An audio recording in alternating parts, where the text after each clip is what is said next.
Today I'd like to do a dedicated video on a helmet to include with your emergency preps.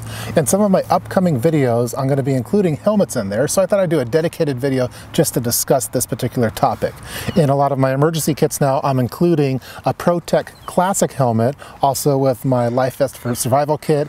In my upcoming video, which will be a building evacuation kit, you'll see the Pro-Tec in there. And then with some of my home preps such as earthquake preps, I include a classic construction helmet. So for this particular video what I like to do is do a drop test. So we're going to drop a brick from an elevated position, probably from around 2 meters. So a kid prepper is going to help out with this. We have some fruit, we have a mannequin head, and we're going to test out what your melon would act like if it got hit by a brick with and without a helmet.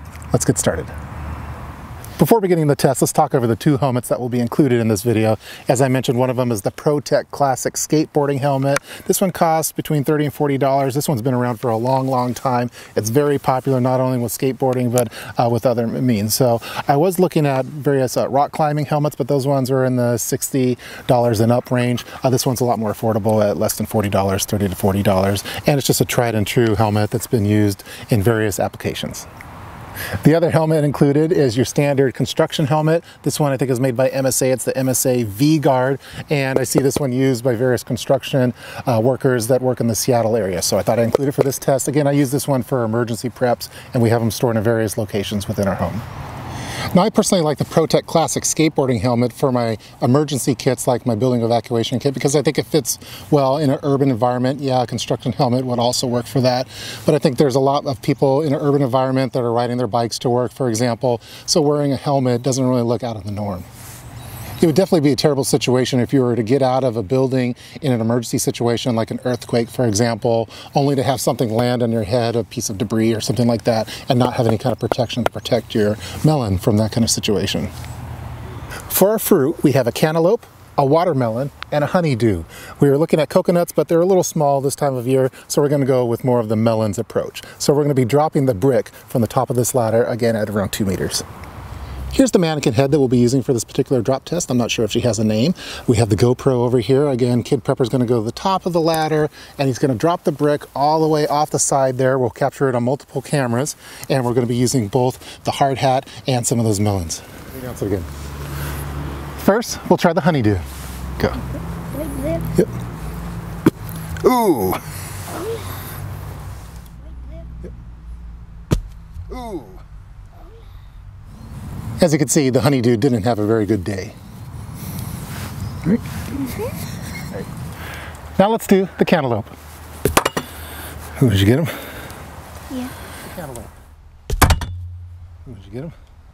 As you can see, this kind of had a good day and kind of had a bad. Not as bad as the first one. Just that little line. That would hurt though, wouldn't it? But it could be a scar.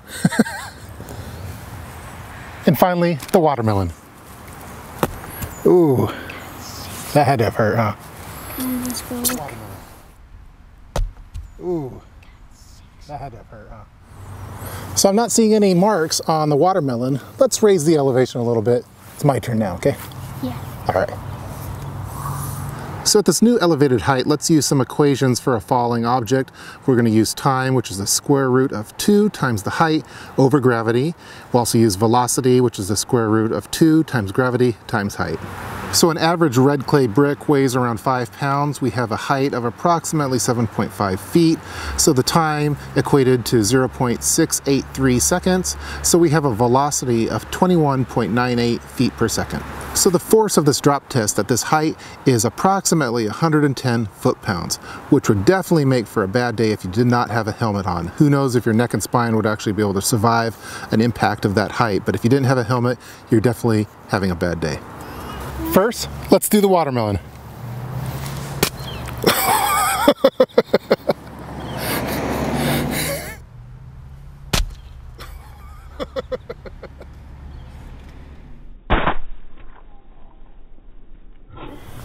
As you can see, the watermelon didn't have a good day. It cut open his heart. It's hard, that's his head. Now let's see how the mannequin head does with the construction helmet on.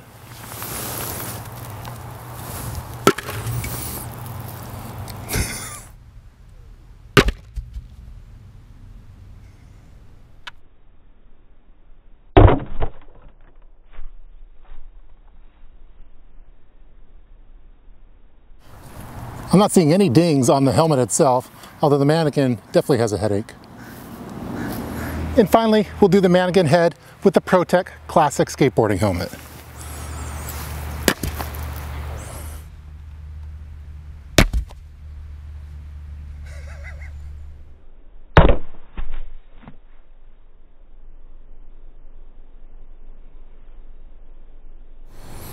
That one definitely left a mark, although I think she'll be okay.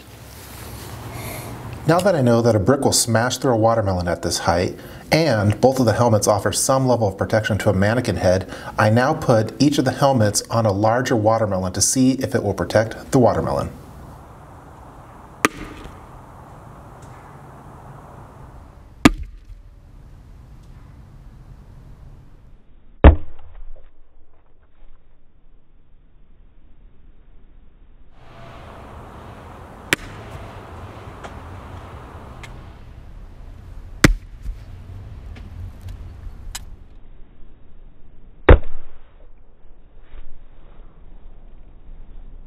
So as you saw in the video clips, both watermelons were protected when wearing the helmet.